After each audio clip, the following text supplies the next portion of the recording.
Estamos encaminhando já para o final do nosso evento. Vamos ter a quarta mesa. Antes da nossa quarta mesa, eu queria lembrar, mais uma vez, que para vocês acessarem o certificado, tem um link aqui na descrição dessa transmissão. Vocês vão clicar no link e vai estar lá pedindo para vocês fazerem uma inscrição. Clica nele, preenche os dados lá, que é o nome completo, confere se o nome completo está certinho, e o e-mail, e vocês vão para o próximo passo. Em cima vai aparecer uma tarja verde escrita, inscrição realizada com sucesso. Tem muita gente comentando ali que não está confirmando, mas vocês observem em cima da tela. Os certificados serão enviados ao final da nossa transmissão, para todos. Pedimos ainda que, se possível, coloquem e-mails pessoais e não institucionais. E olhem também, mais tarde, na caixa de spam de vocês. Não deixe de seguir aqui o Fonacat no nosso canal do YouTube. Ative o sininho para vocês receberem a notificação de novos vídeos. E nos sigam também nas redes sociais, no Instagram, no Twitter e no Facebook. Vamos lá para a nossa quarta mesa, todos os nossos palestrantes apostos. A mesa vai ter a temática: Caminhos para uma definição de agenda efetiva de enfrentamento da corrupção no Brasil. Vai ser mediada por Marcos Braga, doutor em políticas públicas pela Universidade Federal do Rio de Janeiro e autor de livros na área de controle governamental. Os palestrantes, o ex-ministro Jorge Hage, foi ministro de Estado-chefe da Controladoria Geral da União, CGU, é mestre em Direito pela Universidade de Brasília e mestre em Administração Pública pela Universidade do Sul da Califórnia. Foi juiz de Direito e atualmente é professor, advogado, parecerista e sócio fundador da Hage e Navarro Sociedade de Advogados. Recebemos também a Alqueta Pesce. Deixa eu confirmar aqui. A Alqueta é doutora e mestre em administração pela FGV, presidente eleita da Associação Nacional de Pós-Graduação e Pesquisa em Administração, ANPAD, para o triênio 2021-2023, é professora associada da EBAP-FGV e editora-chefe da Revista de Administração Pública. Seus interesses de pesquisa situam-se na área de interface da administração pública e teoria organizacional, com particular interesse nas áreas de regulação, instituições regulatórias e relações Estado, mercado, terceiro setor. Mais uma vez, lembramos que, para que vocês não deixem de clicar no link na descrição do vídeo ou no QR Code que está na tela, para que recebam o certificado ao final do evento. Marcos Braga, boa tarde, é com você. Boa tarde a todos e a todas. Que dia bacana, né, pessoal? Que dia gostoso, discussões legais, revendo amigos, revendo pessoas, novas ideias, novos modelos, novas discussões. Eu vou começar aqui fazendo esse introito, lembrando que lá em 1675, Isaac Newton falava o seguinte: se eu vi mais longe, foi porque eu estava sobre o ombro de gigantes. E aqui nessa mesa, nesse painel final, temos dois gigantes do que se refere à administração pública, Dr. Jorge Hage, que foi ministro, foi meu chefe, Dr. Alqueta, que é minha chefe, que eu sou revisor da revista, também é minha chefe. E eu tenho um prazer muito grande de estar mediando esse painel, fechando aí esse dia de tantas discussões, de tantas coisas bacanas que foram faladas aqui, que vão nos suscitar muitas reflexões. Queria, então, agora passar a palavra para o Dr. Jorge Hage, para ele fazer a sua apresentação e, posteriormente, ouviremos a doutora Alqueta. Muito boa tarde a todos e a todas. Eu quero, antes de mais nada, cumprimentar as entidades que promovem esse seminário, extremamente oportuno e importante. Quero saudar o Marcos, a Vivian, o Rudinei, todos os dirigentes da Fonacat, da Unacom, do CONASSE. Saudar também os meus queridos amigos servidores da Controladoria Geral da União, equipe maravilhosa, extremamente profissional, que honra o serviço público brasileiro. E quero saudar a todos que ouvem, todos que nos acompanham, e, de modo particular, aos companheiros de mesa, a professora Alqueta e ao Marcos Braga. Indo diretamente ao assunto da encomenda que nos foi feita para tratarmos hoje aqui, tendo em vista que o tempo não permite muito desperdício, eu quero inicialmente indagar se a projeção está sendo visível na tela, está sendo visualizada, se está tudo em ordem do ponto de vista da tecnologia aí. Assim, doutor Jorge, é só o senhor clicar a apresentação de slide e mandar bala. Sim, eu digo, a apresentação já está na tela? Já está na tela. Já está na tela. Pois não. O tema, como sabem, que nos foi designado é tratarmos dos caminhos para uma definição de agenda, uma agenda eficaz, efetiva, para o enfrentamento da corrupção no Brasil. Por onde vamos? Eu começaria a tratar desse tema colocando para nós todos aqui duas questões para uma reflexão inicial. Quais são esses caminhos? E, em relação a isso, o que é que nós já sabemos e o que é que nós não sabemos ainda?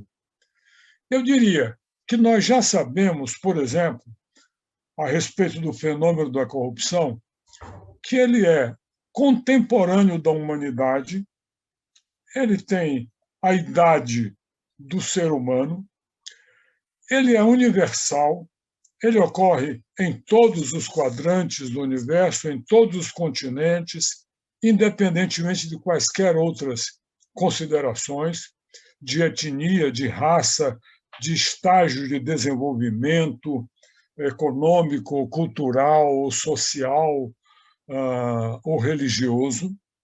Ele é também um fenômeno multifacetado e multidimensional, por isso mesmo ele não pode ser atacado, enfrentado por um determinado ângulo apenas, mas o seu confronto tem que ser igualmente multi-instrumental.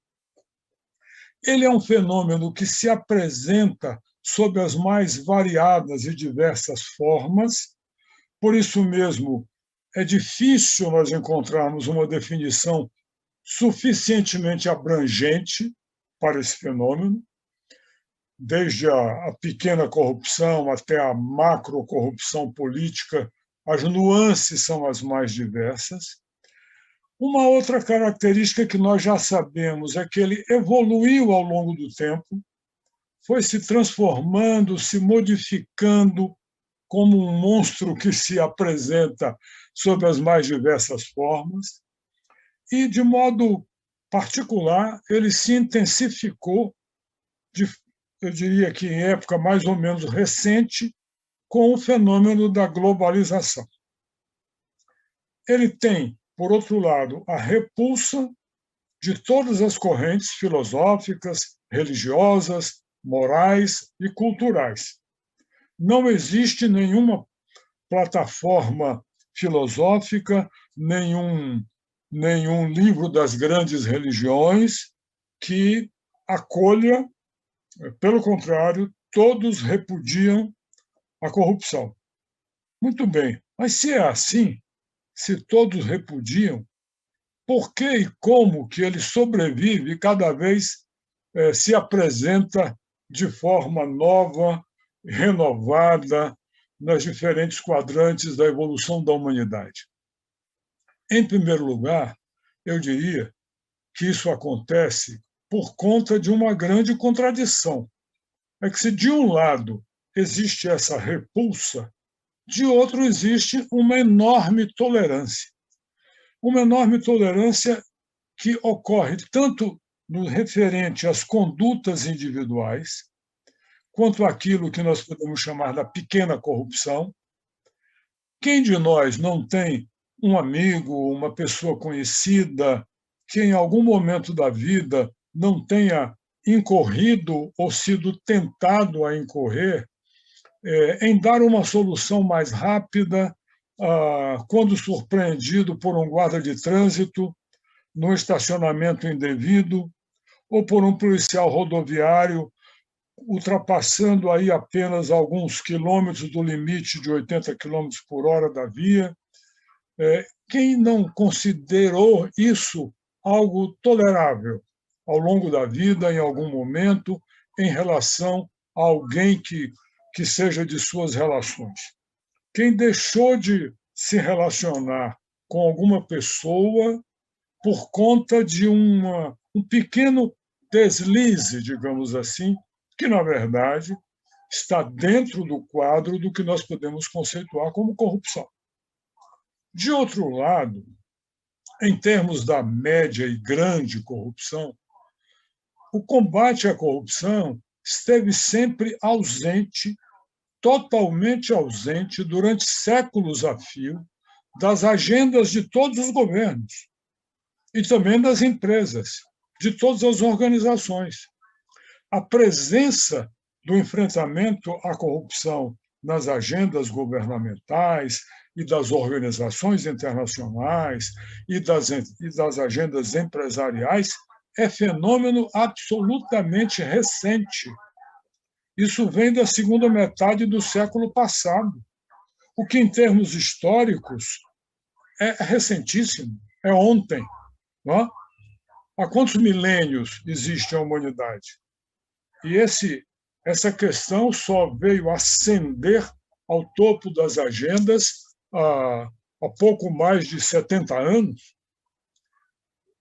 Ele ocorre também nos mais diversos países, desde os países pobres da África, ou do leste, ou da Ásia, do sul da Ásia, até os países da União Europeia, os Estados Unidos, o Reino Unido, e do mesmo modo na China, na Rússia, no Japão, no Panamá.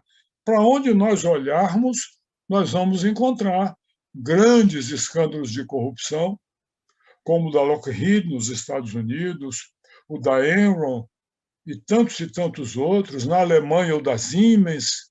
Né? Nos programas de ajuda humanitária internacional, como o Oil for Food no Iraque, como os grandes programas sociais na África, a corrupção sempre foi uma constante. Existe, inclusive, uma instituição internacional focada nisso, né? Na busca de modos de dar transparência aos programas de ajuda internacional, que são um grande foco de corrupção.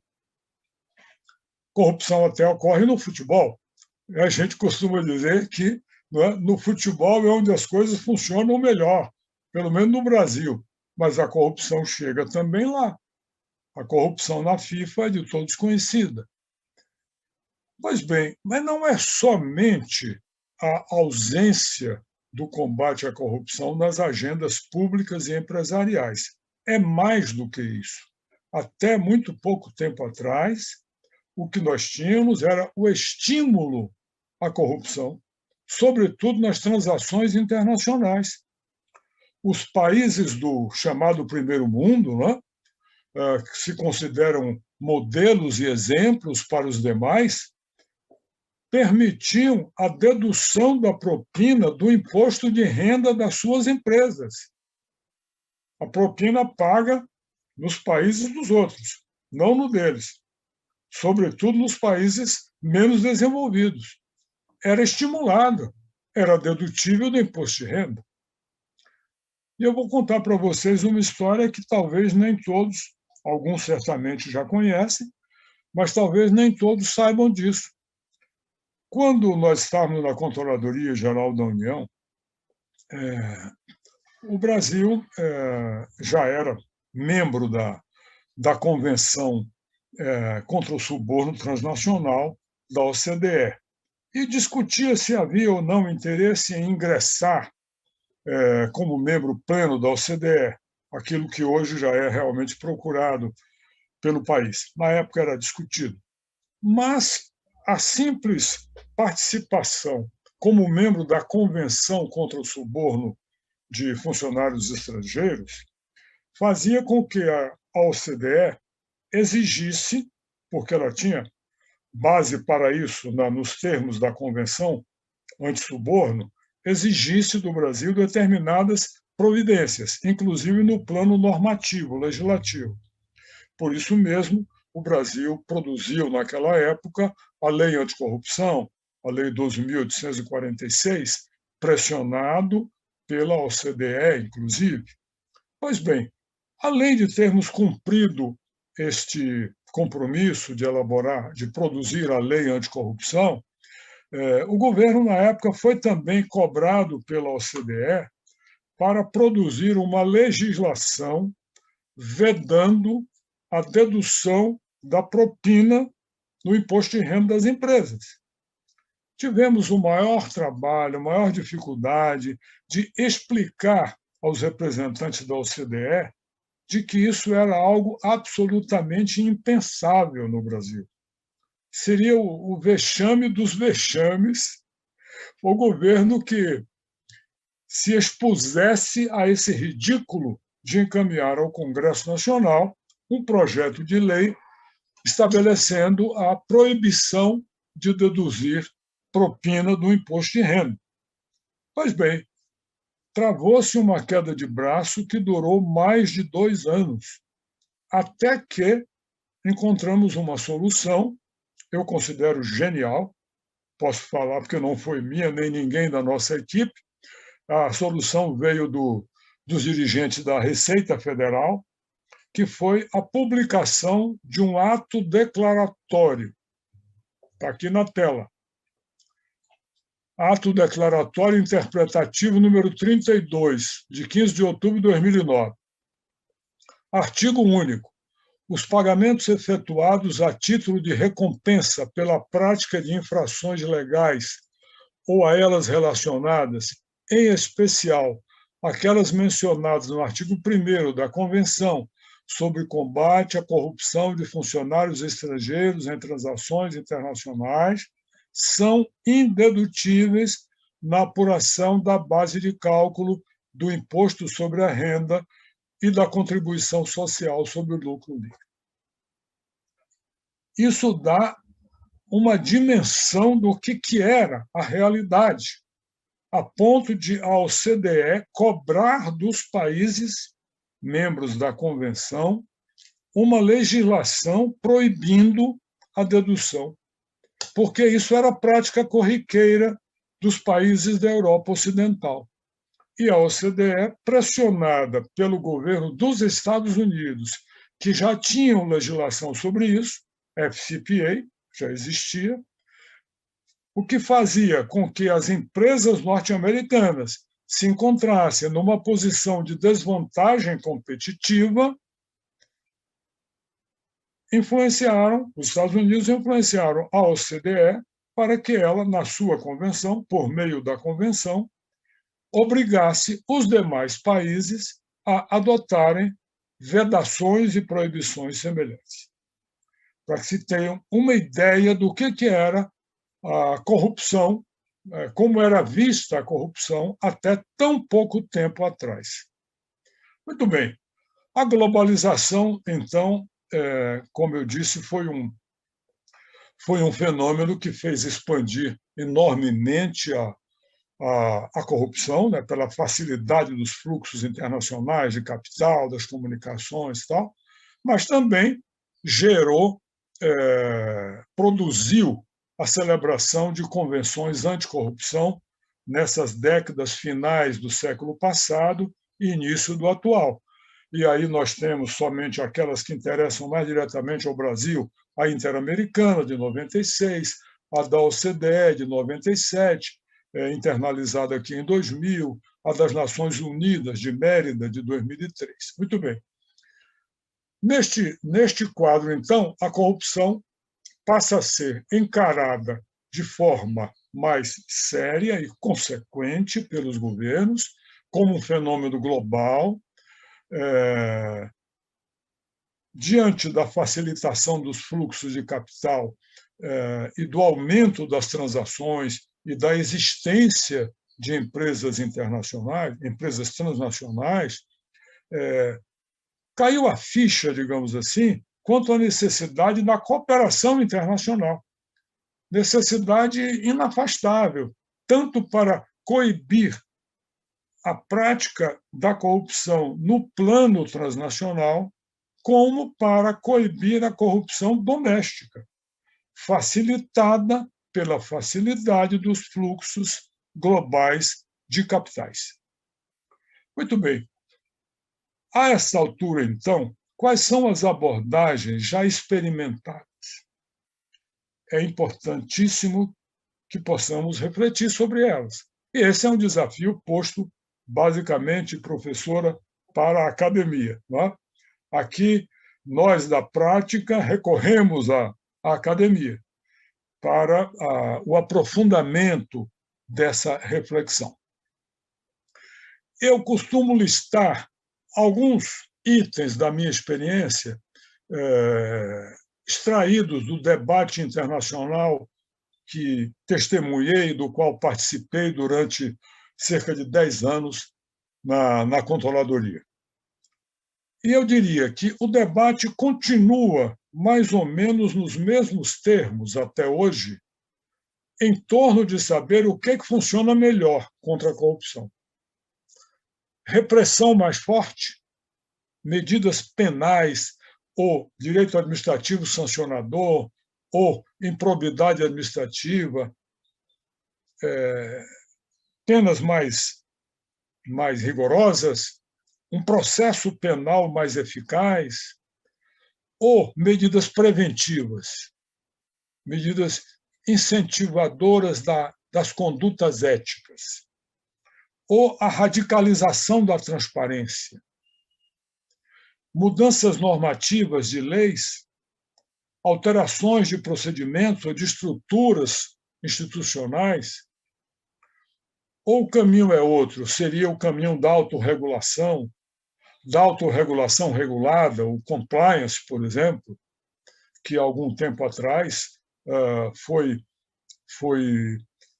tão discutido como uma perspectiva bastante promissora.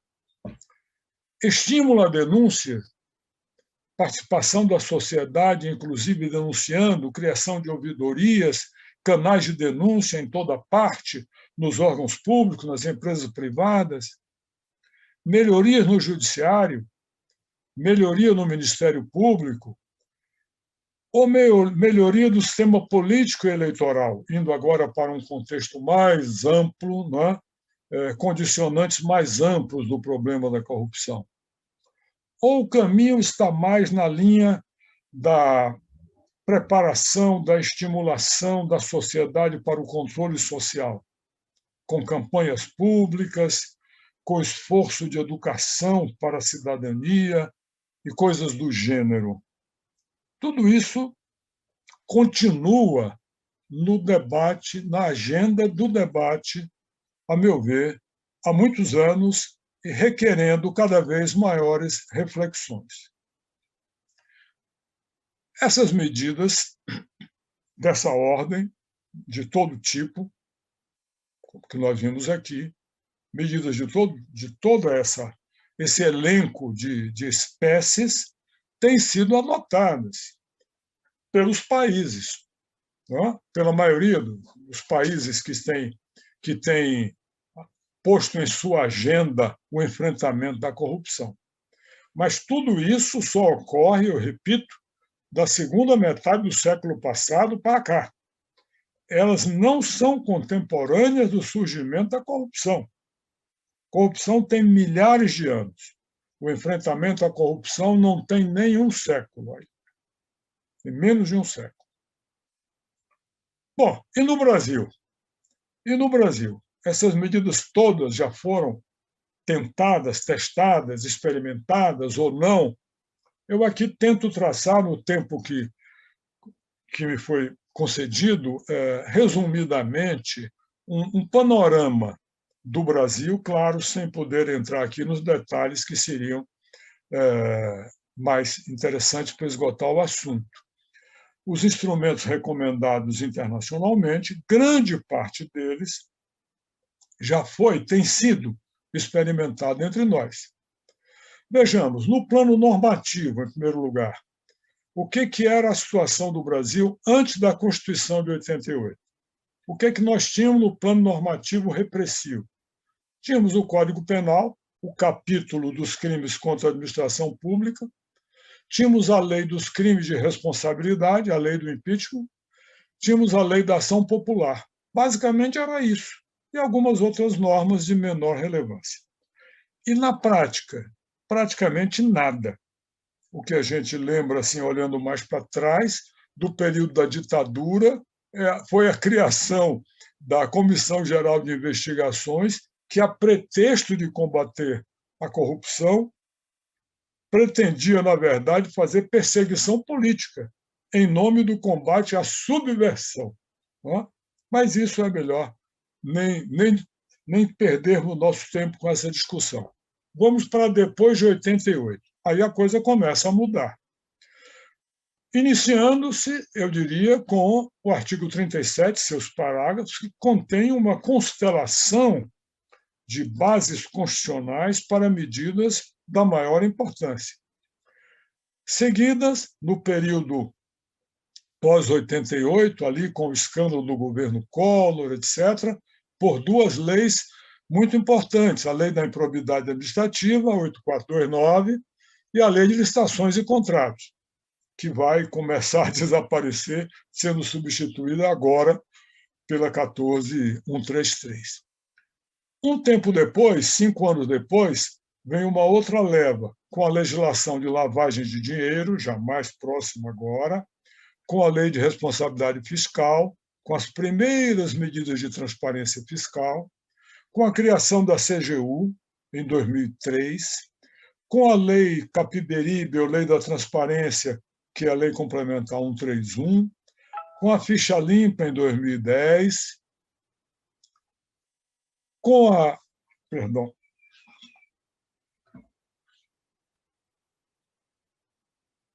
Mais recentemente, na última década, a Lei de Acesso à Informação, a 12.527, que trata não só da transparência ativa, mas da transparência passiva, aquela solicitada, o acesso solicitado pelo cidadão ao documento específico que ele quer consultar, o aprimoramento da lei de lavagem, depois, em 2013, a lei de conflito de interesses, a lei anticorrupção, ou anticorrupção empresarial, ou lei da empresa limpa, como alguns preferem, e a lei das organizações criminosas.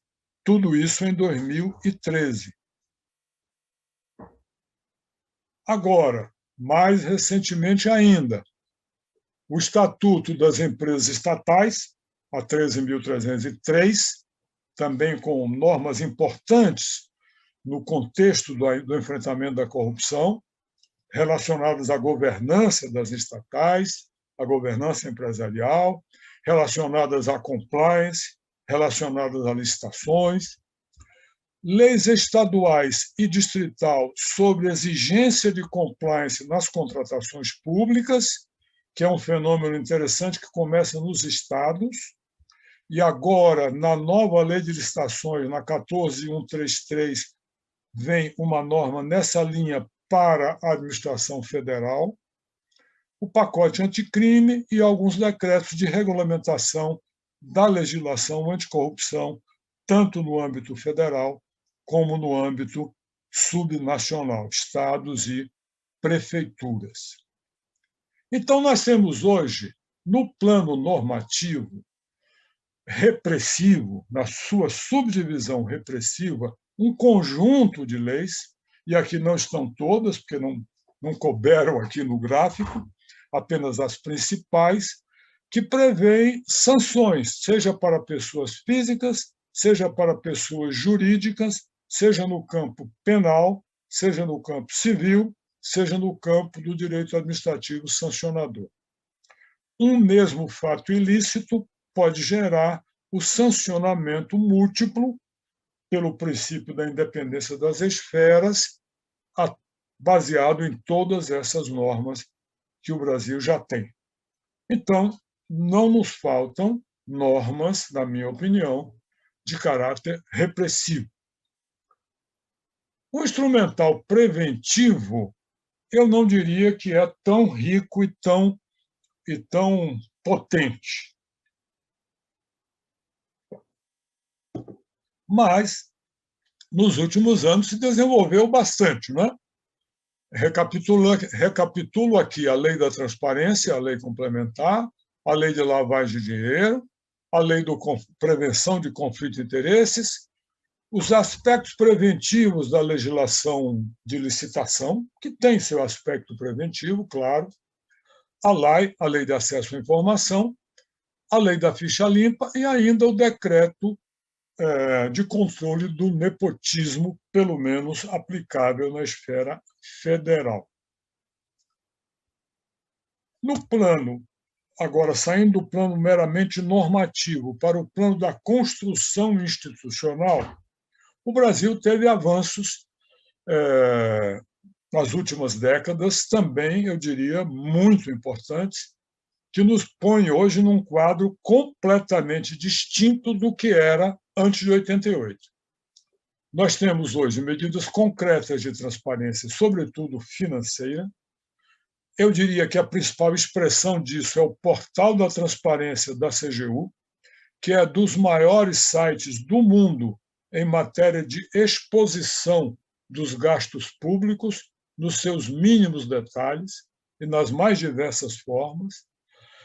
Uma outra grande mudança é a utilização das grandes bases de dados de compras públicas e outros para fins de controle, a criação da CGU e a modernização e ampliação do próprio conceito do que é controle interno, o fortalecimento do controle externo,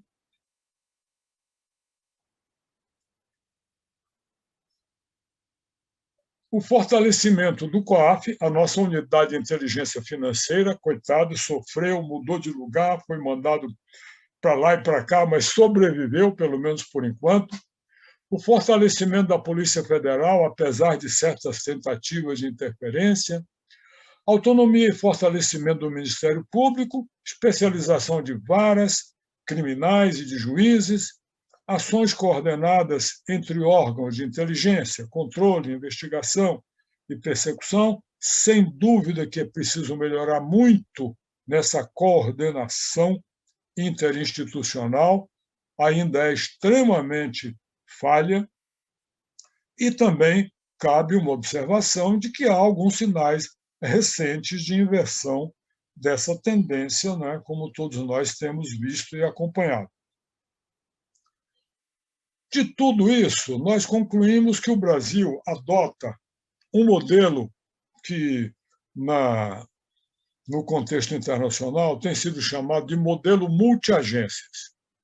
É o seguinte, em vários países, as diferentes ações ligadas à prevenção e combate à corrupção, que envolvem inteligência, investigação, polícia, controle interno, controle externo, tudo mais, estão reunidas em uma única instituição ou órgão, sobretudo em países menores, que costumam ser brandidos aí como grandes exemplos de controle da corrupção. Sim, mas se você nos dá uma ilha com 3 milhões de pessoas, a gente resolve tudo em 3 meses. Agora, veja um Brasil, um país continental como o Brasil, né? Então, no Brasil, não é possível você imaginar uma instituição com todas essas funções. Aqui elas são distribuídas em diferentes órgãos e instituições. Claro que há vantagens e desvantagens em cada um desses modelos. Aqui, a reunião desses órgãos anualmente na ENCLA, que é a Estratégia Nacional de Combate à Corrupção e à Lavagem, foi uma tentativa relativamente exitosa de reunir as vantagens de uma coisa e de outra. Né? Modelo multiagências, mas agências que se conversem entre si. Um detalhamento rápido aqui, porque meu tempo, imagino, está se esgotando. O modelo multiagências, em pouco mais de detalhe aqui, ele é composto pela CGU, que, por sua vez, ela representa o controle lato sensu, né? Dentro da CGU, nós temos uma unidade que é o controle interno estrito sensu, que é a Secretaria Federal de Controle Interno, que cuida de auditoria, fiscalização, orientação e avaliação. Temos uma outra unidade, que é a Corregedoria, que antigamente não fazia parte da ideia, da noção de controle, e agora é parte integrante dele, que trata da ação repressiva na via administrativa, tanto em termos de processamento de pessoas, agentes públicos, como de pessoas jurídicas, empresas privadas, com base na lei anticorrupção ou na lei de licitações.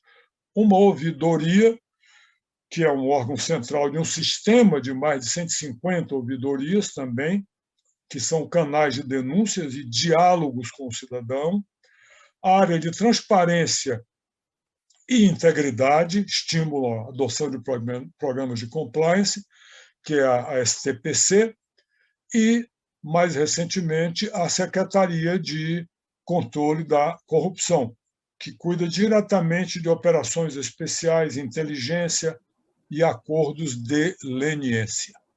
Ao lado da CGU. Doutor Jorge, eu pedi a gentileza do senhor já se encaminhando para a conclusão, a despeito da qualidade da apresentação, mas para a gente não prejudicar muito a doutora Alqueta. Perfeitamente. Vou encerrar, então. Os outros órgãos que compõem o sistema multiagência brasileiro são esses que estão aí. Aqui é apenas um gráfico do sistema. E, para encerrar, eu coloco as questões. Quais são as abordagens dessas que se revelaram mais promissoras? Quais seriam novas abordagens? Quais as lacunas mais importantes? Normativas, institucionais ou de outra ordem? Algumas áreas onde é preciso avançar mais, eu diria, o aperfeiçoamento das medidas de integridade, de compliance, tanto nas empresas privadas como na área pública, o aprimoramento das soluções consensuais, acordo de leniência, colaboração premiada, etc., regulamentação do lobby, extensão dessas medidas aos níveis estados e municípios, incremento de instrumentos para maior participação da sociedade.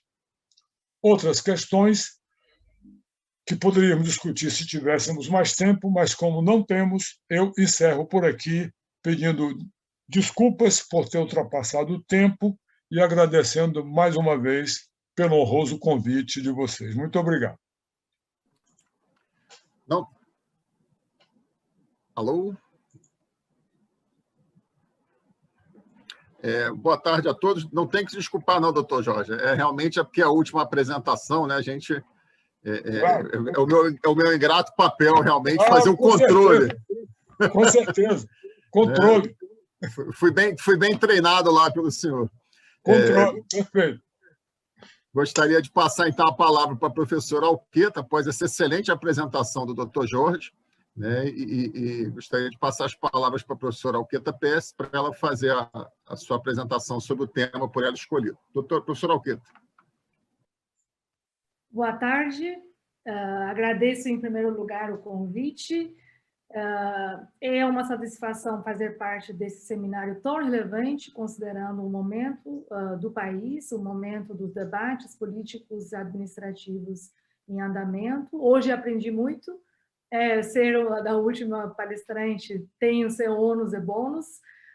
Muitas das questões que eu vou tratar aqui, que eu escolhi para privilegiar na minha reflexão, foram debatidas, por vezes, não a partir de uma outra ótica de disciplina, matéria, etc. Mas, enfim, eu vou trazer aqui uma reflexão a partir do ponto de vista de uma pesquisadora da burocracia, né, uma acadêmica do campo, que aprendo muito, né, com pessoas como o Dr. Jorge, como o Dr. Marcos, né, que são idealizadores institucionais, construtores institucionais, e que nos ajudam, né, para compreendermos esse laboratório rico que é a administração pública brasileira.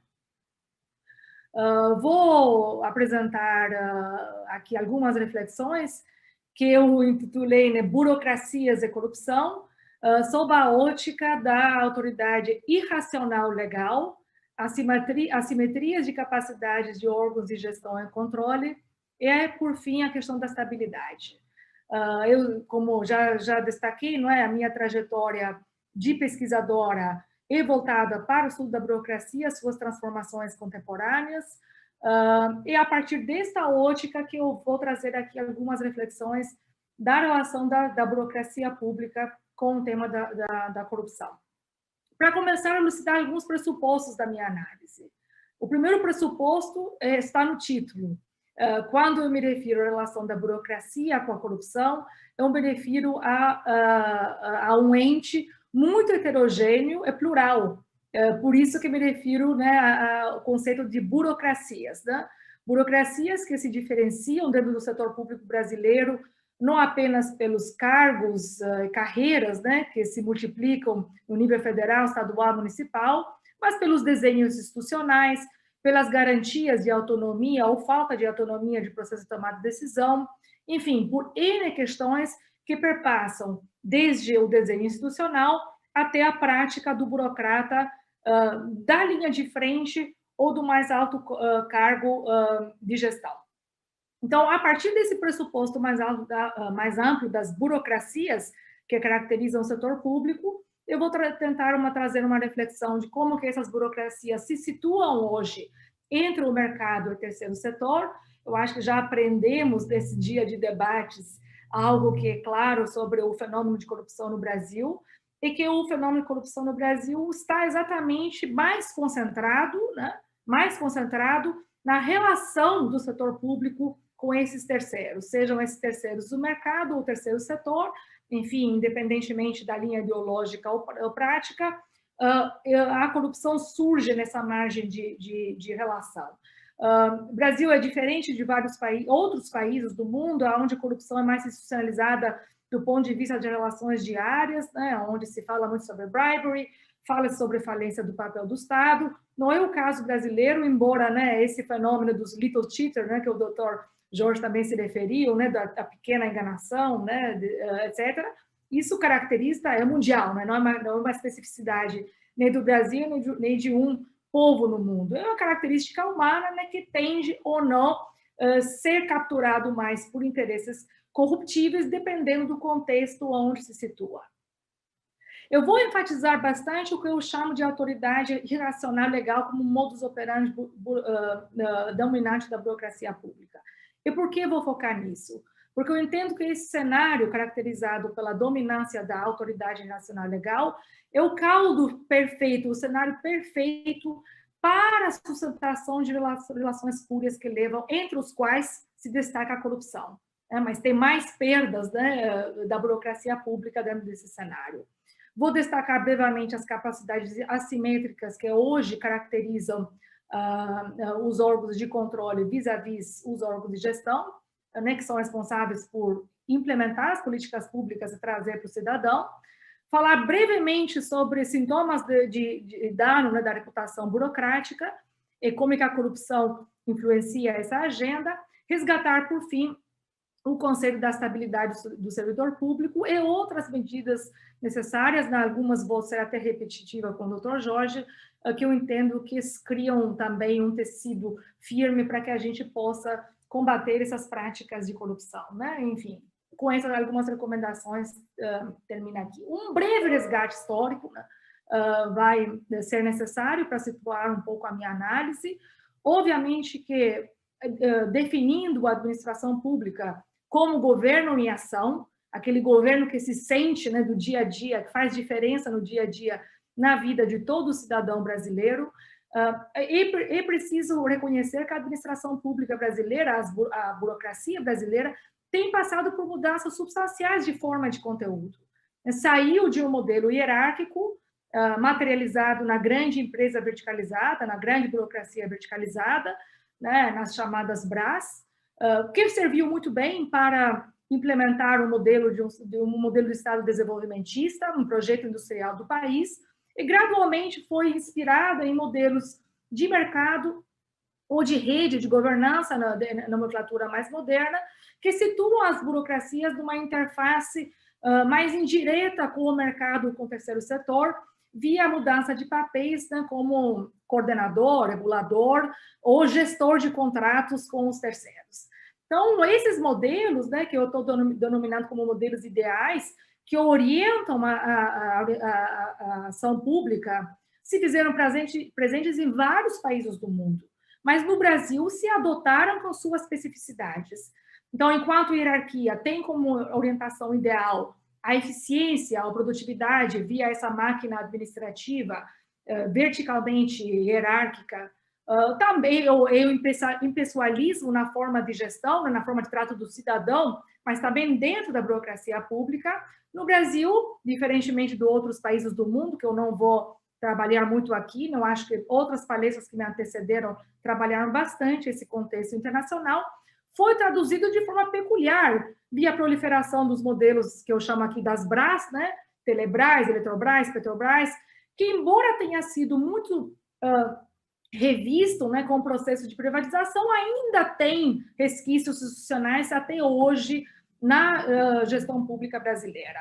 Foi um modelo adotado de forma desigual, do ponto de vista territorial, do ponto de vista dos segmentos da cidadania sendo atendidos, cujo principal produto eu entendo que seja a chamada tecnocracia insulada, uma burocracia composta mais por engenheiros, né, do que outra, porque a burocracia vai, de certa forma, manifestar, materializar os papéis que o Estado se propõe em determinados momentos históricos.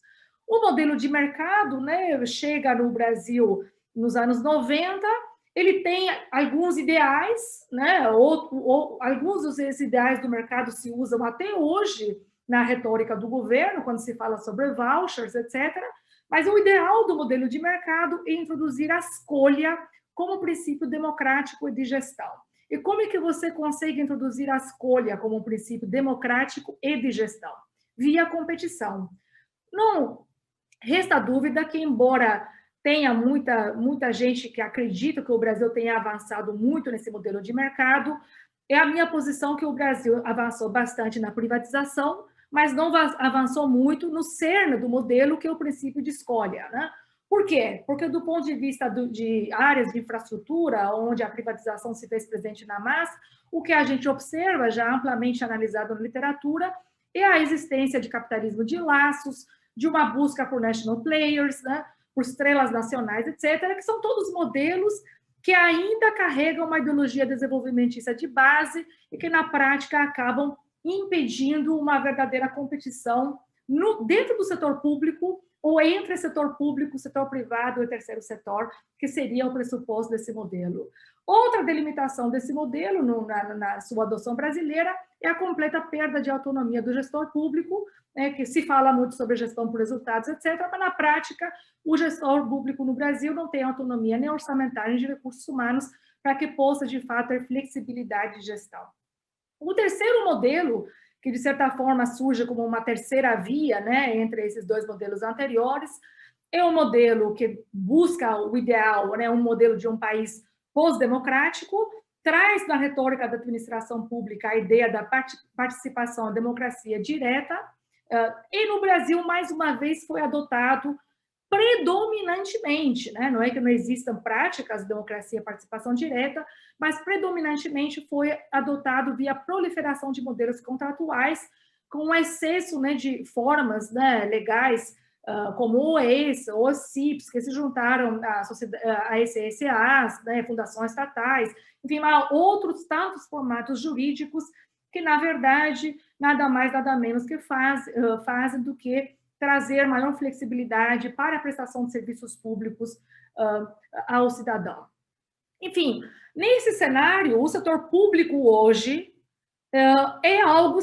surge desse sincretismo, né, de burocracias verticalizadas que carregamos do passado, ao exemplo da Petrobras, né, de instituições que surgem com inovações, a exemplo de agências reguladoras independentes, os próprios órgãos de controle que gozam autonomia institucional, desenhos mais modernos, né, que buscam insular a burocracia de influências políticas ou captura de mercado, aí está o exemplo do Anatel, e também de uma série de relações que o burocrata, as burocracias, estabelecem com o terceiro setor, né? Eu trouxe só exemplos, né? Embrapi, Fiotec, Fundação Butantan, são, né, interfaces, né, que são situadas, né, dentro do âmbito do terceiro setor, entidades jurídicas de direito privado, mas via as quais muito se realiza hoje da prestação de serviços públicos em diversas áreas, né, que a gente possa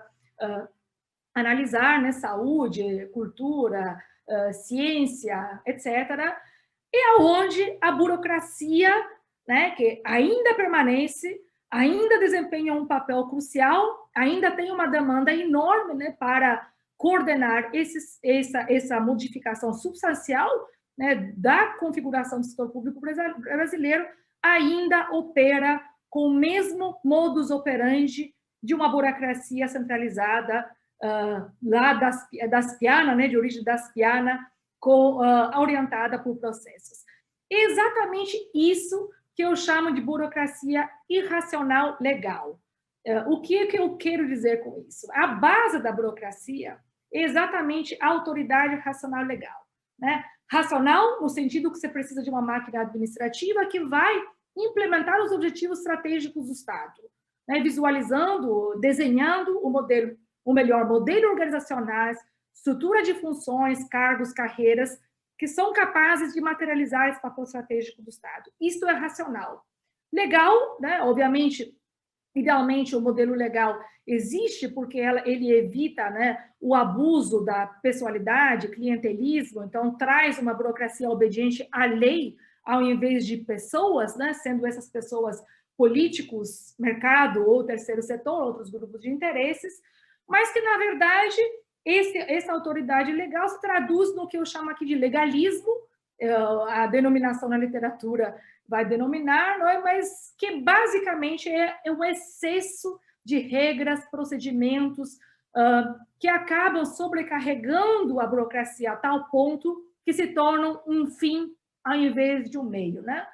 As manifestações do que eu denomino aqui de legalismo são enormes no Brasil, desde a sobrevalorização das carreiras jurídicas, né, a disparidade salarial que existe dentro do próprio setor público, as altas taxas de judicialização das decisões administrativas, enfim, o fenômeno do legalismo tem muitas implicações. Mas o que eu chamo, o que me interessa aqui para o nosso debate hoje, é exatamente esse conceito, que quando a prática administrativa se torna predominantemente uma prática legalista e procedimental, os interesses organizados também recorrem a essas mesmas táticas legalistas, buscando redirecionar a tomada de decisão administrativa para satisfazer os interesses próprios. Em outras palavras, esse cenário cria condições para quem contratualize, quem se relacione com a administração pública, não sejam aqueles que têm maior expertise na área finalística de políticas públicas, mas sejam aqueles que são melhores em navegar a selva legalista, a selva procedimental, legal, etc., que o Brasil, na prática, é. Quem consegue decifrar, traduzir este amarrado de leis, procedimentos, normas, regras infraconstitucionais, que, na verdade, se tornaram sinônimo da prática administrativa brasileira, são que sobrevivem à coexistência com o setor público no Brasil. Obviamente que este modelo tem muitas consequências indesejáveis. Eu destaco algumas que eu tenho observado com base em pesquisas longas, né, sobre esse fenômeno no campo, onde sempre a sombra do legalismo se faz presente de diversas formas, né?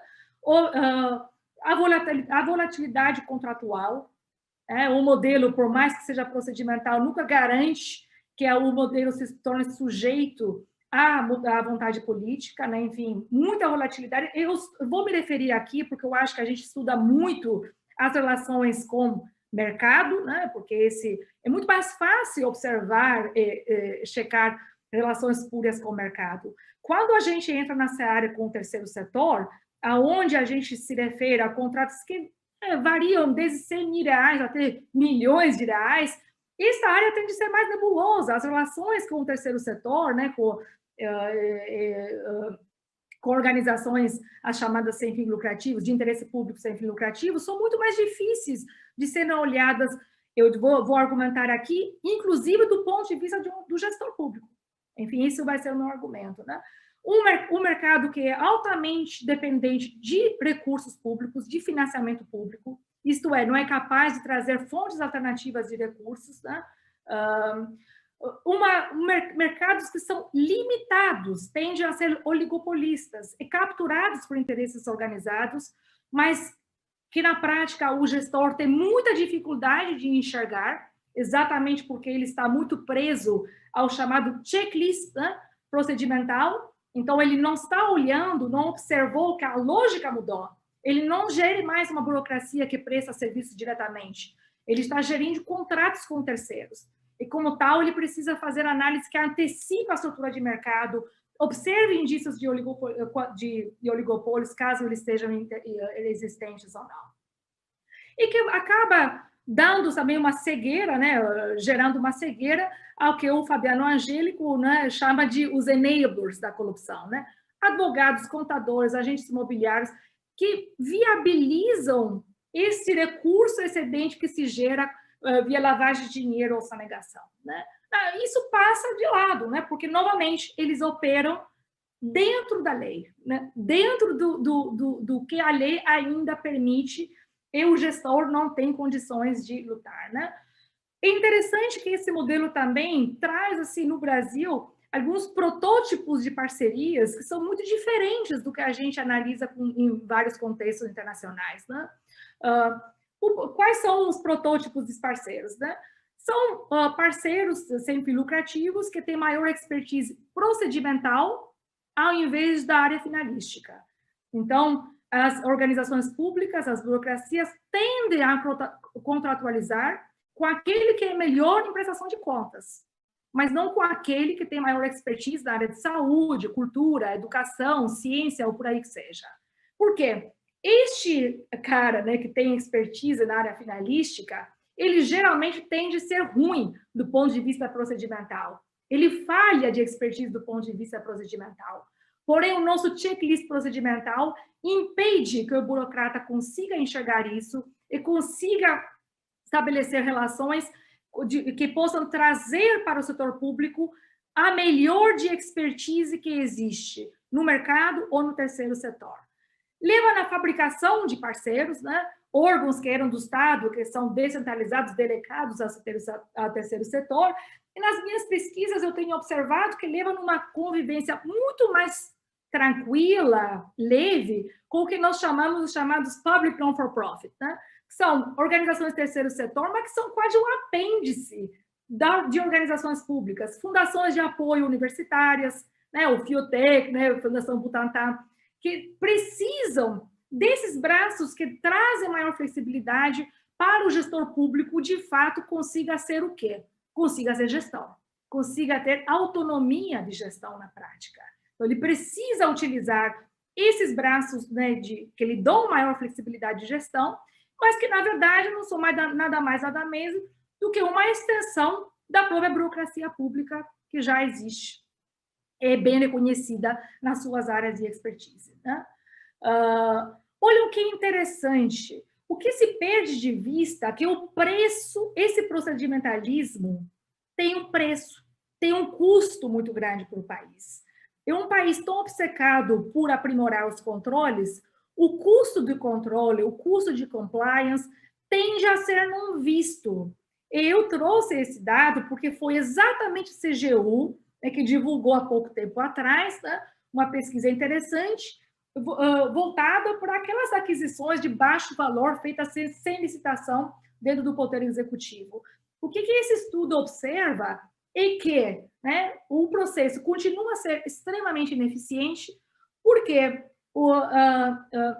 mesmo que as compras tenham valor abaixo de R$5.000, o custo incorrido pelo governo para cada processo de dispensa de licitação gira entre R$4.000 e R$5.000, né? Ou seja, procedimentos custam caros, né? Eu ainda trago mais uma pergunta, né? Qual é a empresa séria no mercado, né? A ONG séria no mercado, que vai gastar mais R$4.000, mais R$5.000 para entrar numa relação saudável com a burocracia pública? Esse processo, esse custo de compliance, esse custo de controle acaba afastando, né, as boas empresas, né? Por empresas aqui, eu quero me refiro aqui a qualquer pessoa de direito privado, né, que contratualiza com o Estado. Potencialmente pode entrar numa relação com o Estado. Então, isso prepara o terreno para que eu possa falar sobre as assimetrias burocráticas. Por quê? Órgãos de controle e órgãos de gestão continuam a ser burocracias públicas, continuam no atual marco regulatório brasileiro, tendo as proteções, estabilidade, concurso, né, que a burocracia tem. O que a gente observa atualmente no Brasil é a musculatura dos órgãos de controle vis-à-vis um contínuo enfraquecimento dos órgãos de gestão. E não é porque faltam recursos humanos, mas falta o quê? Né? Então, este modelo, nessa pesquisa, né, onde a gente compara tribunais de contas no Brasil e no Chile, ficou muito claro a diferença. Né? Os controladores, eu estou chamando de controladores aqui, todas as formas de controle externo, interno, estou fazendo uma simplificação, né? Eles se sentem empoderados não apenas porque eles têm grandes recursos humanos, profissionalmente selecionados, mas porque eles têm também bases de dados, informação privilegiada, acesso que o gestor público hoje não tem, e que lhe permite criar uma inteligência que hoje, talvez eu ousaria dizer, são um dos poucos órgãos que têm, de fato, capacidade analítica para observar estruturas de mercados com os quais a administração pública contratualiza hoje. Tanto essa expertise é tão concentrada nos órgãos de controle que as próprias melhorias regulatórias tendem a ser propostas por órgãos de controle. As melhorias não têm sido propostas por órgãos de gestão. O que a gente observa em gestão? O tal apagão de canetas. Né? Todo mundo fala sobre, mas na prática não observa, porque é muito difícil para a nossa tradição legalista mensurar o custo da inação. Né? São gestores sem expertise de gestão de contratos, paralisados sob o medo de controles internos, externos. Eu também traria aqui no impacto do controle social, né? Porque esse é um impacto que o gestor sente na pele, e cuja opção mais viável é simplesmente amarrar as mãos e não tomar mais decisão. Então, é uma paralisia reinante que tem um preço muito grande, não, obviamente, para a prestação de serviço para a população. Trouxe aqui uma matéria que eu vinculei na mídia, né, há pouco tempo atrás, onde falo sobre exatamente os sintomas da burocracia irracional legal, e que a sensação de inação que isso cria, né, para o gestor público brasileiro em vários níveis da atuação, né, que se frustra quando observa crianças com fome na sala de aula, mas não consegue realocar recursos para essa finalidade, porque o orçamento está vinculado e rastreado via as inúmeras portarias que lhe tiram quase totalmente a autonomia de gestão. Né? Frustra-se quando percebe claros indícios de cartéis e compras públicas, porque o gestor sabe, porém se sente limitado apenas a analisar uma excessiva desnecessária documentação entregue pelos interessados. Todos eles estão ok, by the book, né? Porém, eles estão longe do bem-estar público, estão longe do interesse público. Então, em tempos de inteligência artificial, ciência de dados, esta elite do gestor público passa a maior parte do tempo com uma caneta na mão, se resguardando dos controles, né, se resguardando da perda de reputação e, na verdade, não entregando para a população, particularmente hoje, né, onde a demanda para entrega está cada vez maior. Se eu não conseguir convencer ainda sobre o impacto negativo do legalismo no setor público, trago aqui mais um dado, pesquisa internacional, que mensura exatamente como burocracias legalistas, porque o Brasil não é exceção, certo? Essa é a nossa tradição napoleonística, acaba influenciando esse tipo de atitude dentro do setor público, não apenas trava, né, o dia a dia de gestão, como é um obstáculo sério à inovação, a atitudes mais inovadoras, né, no setor público, que é algo também amplamente criticada na mídia. E para entrar assim num outro tópico, né? Isso trago aqui também os dados de uma pesquisa onde já se referiram aqui durante as palestras, né? Que tem uma diferença muito grande entre a percepção da corrupção e o que corrupção objetivamente mensurada é, não é? Acontece que a percepção da corrupção é muito importante, mesmo para órgãos que não fazem prestação de serviços diretos para a população. Já vimos também, né, que quando você vai no nível local, o cidadão brasileiro acha que a corrupção está alocada lá em Brasília, né? Não é no dia a dia, não está na saúde, não está na educação, não está quando faz provas, não está na sala de aula que ele observa a corrupção. O Brasil não é um país corrupto do ponto de vista da relação interpessoal, né? Na ponta da prestação de serviço público. Então, como é que a corrupção é pautada? Então, nessa pesquisa, nós mensuramos milhares de notícias pautadas na mídia sobre agências reguladoras que têm um desenho autônomo, são órgãos relativamente novos, criados nos últimos 20 anos. Então, temos algumas defesas, né, que possibilitam uma relação assim, mais insulada politicamente ou dos interesses de mercado. E o que chamou a atenção nessa pesquisa? Primeiramente, mesmo quando o órgão não é diretamente envolvido na corrupção, a corrupção afeta a reputação. É uma praga, ela gruda em você, né? A gente chama na literatura, né, do efeito velcro. É algo que gruda em você, é difícil se livrar de uma reputação negativa que você vai construindo. A mídia aqui tem um papel muito importante, né? Temos anos e anos e anos de uma pauta de lava-jato em jornal nacional. Óbvio que isso tem um preço que a burocracia paga, mas mais do que isso, a gente observa que o que ameaça o desempenho de órgãos burocráticos na mídia são judicialização, né? E falha em atender parcelas vulneráveis da população. Então, a mídia não é leviana, certo? Muitos assuntos que afetam negativamente a reputação do órgão burocrático encontram espaço na mídia, né? A mídia tem esse papel de fazer o tal do priming, né? De moldar um pouco de que forma a gente olha para a burocracia, para as burocracias, para os órgãos públicos. Infelizmente, no dia a dia, o cidadão tende a enxergar a burocracia com essa massa amorfa, né, de pessoas, né, para os quais tem ou não uma reputação positiva ou negativa. Mas mesmo lá, nesse gráfico, eu esqueci de apresentar aqui, mas aqui tem um órgão como a ANEEL, que é a Agência Nacional de Energia Elétrica, que consegue manter muito baixa a sua cobertura negativa na mídia. Então, aqui tem um gancho, né, sobre o papel muito importante da gestão da reputação que as próprias burocracias podem desempenhar, que vai ser uma das minhas recomendações finais. Historicamente, sim? Professora Alqueta, como um bom burocrata legal, racional, eu vou pedir a gentileza da senhora se encaminhando também para a conclusão. Sim, está chegando, né? Bom, sabemos, o doutor Jorge já antecipou boa parte dessa análise, o foco das reformas tem sido no desenho institucional, nas novas propostas legislativas. Mudar essa cultura do legalismo é muito difícil na prática, né? Eu me lembro no trabalho que já fiz há 3 anos do PROREG, né, Programa de Melhoria Regulatória, se percebia claramente que para um burocrata ser mais produtivo significa produzir normas.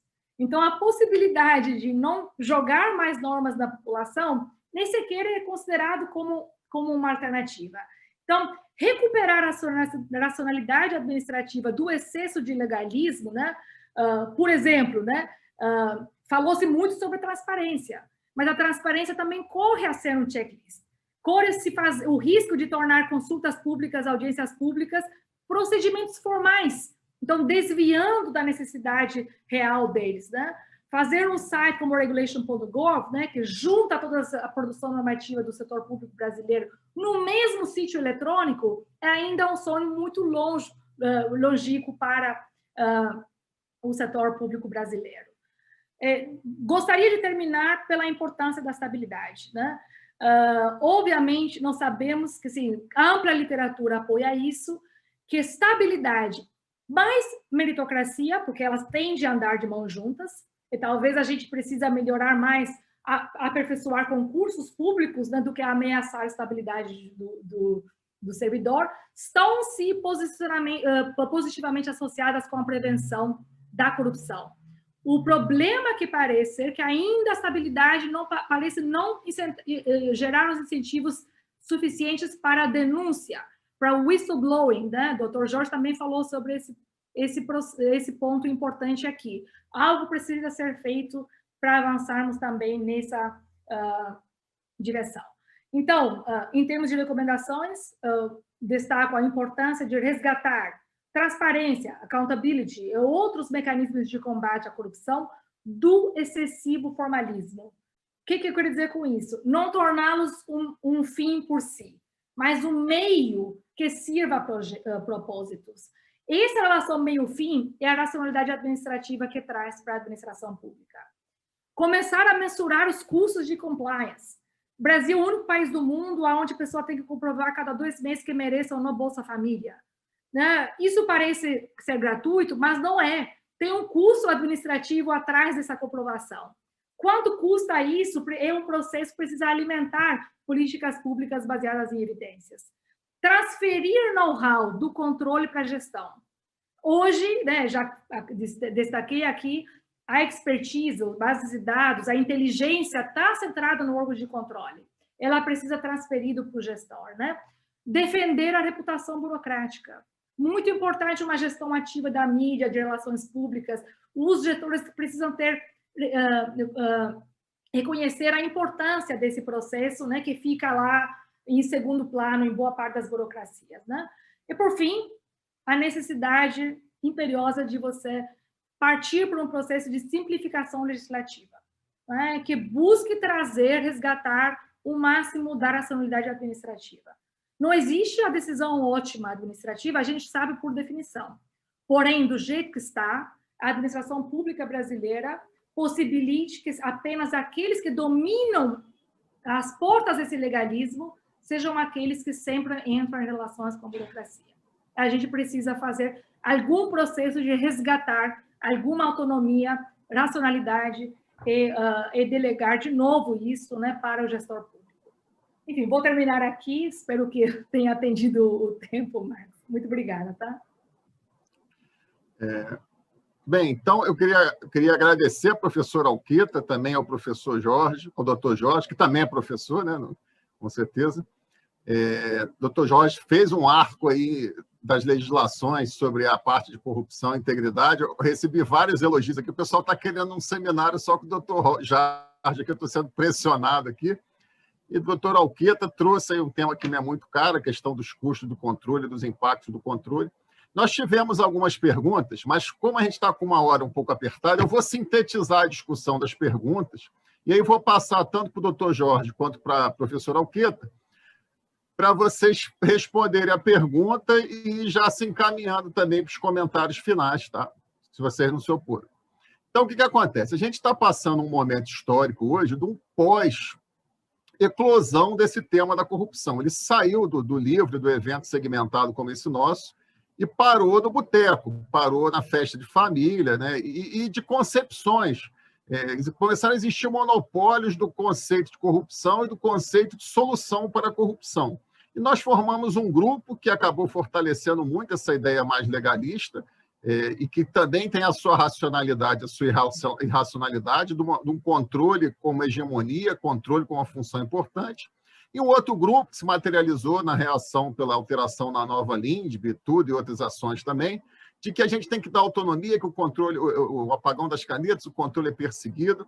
Né? O doutor Jorge Raj apontou ali como um slide final, que eu não deixei ele falar por falta de tempo, um pouco essa discussão. Eu queria ouvir de vocês dois um pouco sobre isso. Como é que é esse momento do pós, essa mega eclosão de controle, essa mega hegemonização do tema do controle, e controle para dar e vender, versus eu não quero ser controlado, eu sou a favor, sou contra a corrupção. A discussão que teve aí dos ministros na STF também reacendeu essa discussão. Eu queria ouvir um pouco à luz do que foi falado e condensa um pouco essas perguntas que o pessoal fez também. E aí já pode se encaminhando também para as palavras finais. Vamos começar com o doutor Jorge, seguindo a ordem anterior.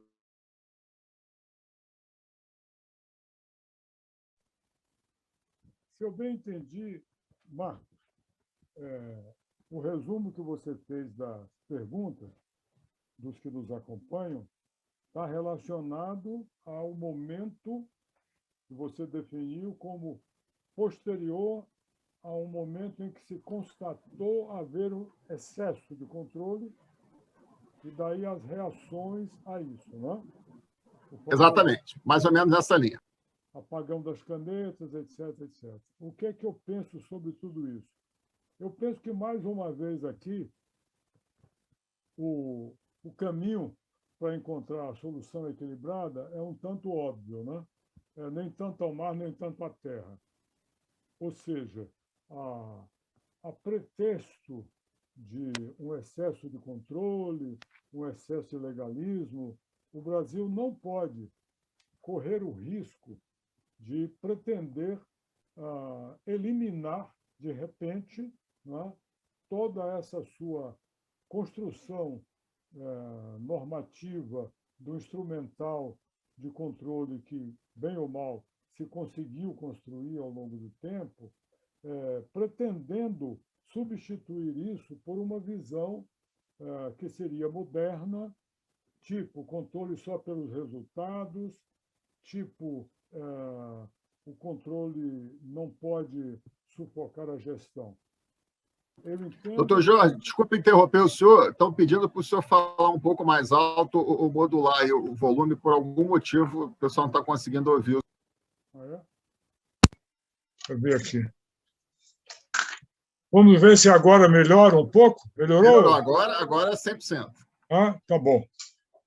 Então, eu entendo que algumas mudanças no foco dessa matéria, do controle, que implicaram nessa renovação que vem se verificando no direito administrativo brasileiro, são extremamente oportunas e justificadas.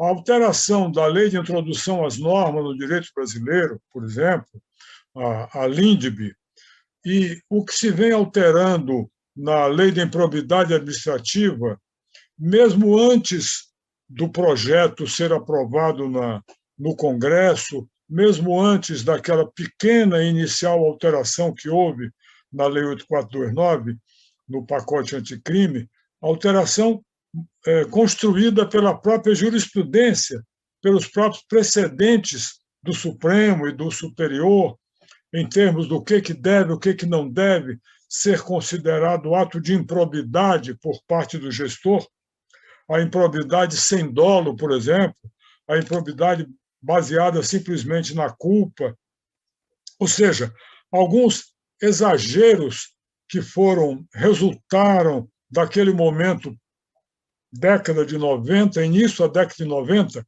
quando surgiu a lei da improbidade administrativa, vem sendo corrigido já há algum tempo pela própria jurisprudência e agora começam a ter o seu reflexo também no direito positivo, tanto na própria lei da improbidade, como na alteração da lei de introdução às normas do direito brasileiro, que há ali um manancial da maior relevância capaz de servir para essa reorientação, para coibir os exageros que vinham sendo adotados e resultavam nesse amedrontamento, digamos assim, do gestor, a ponto de ele não querer assinar mais nada e partir para gerar uma imobilidade na gestão.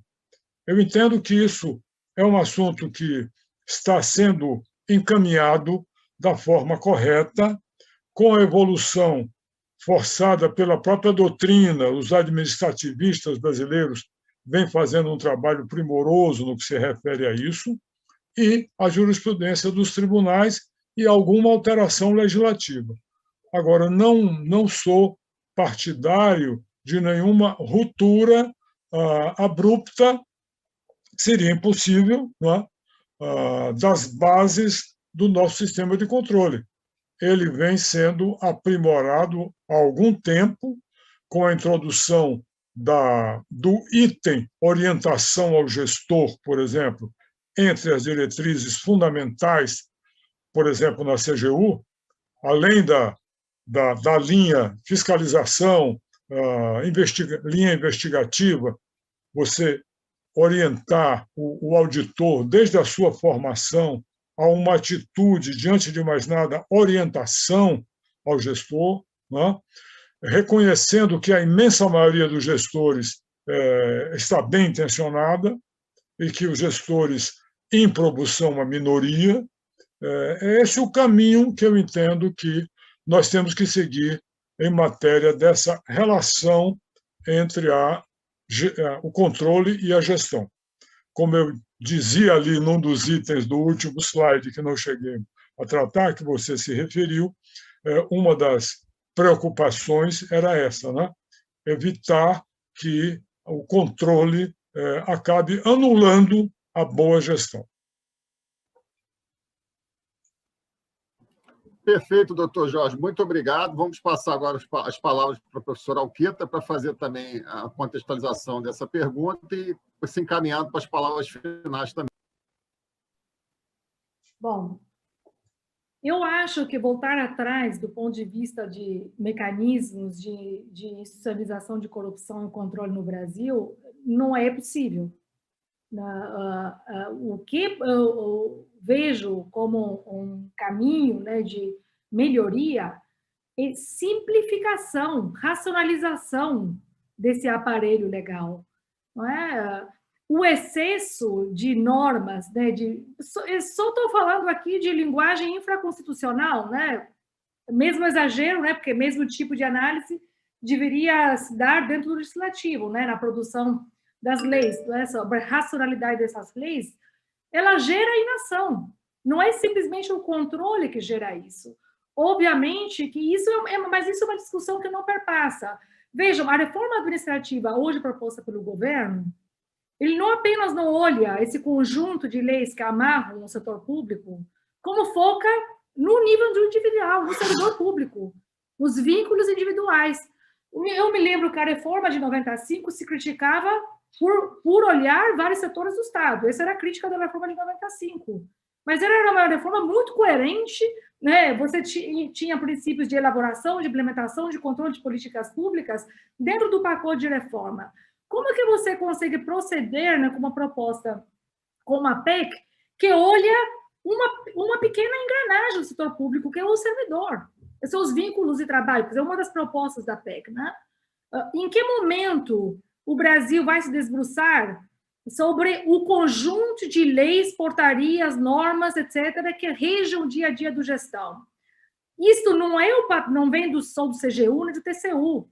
Isso vem da própria produção normativa, que falha do ponto de vista da racionalidade administrativa.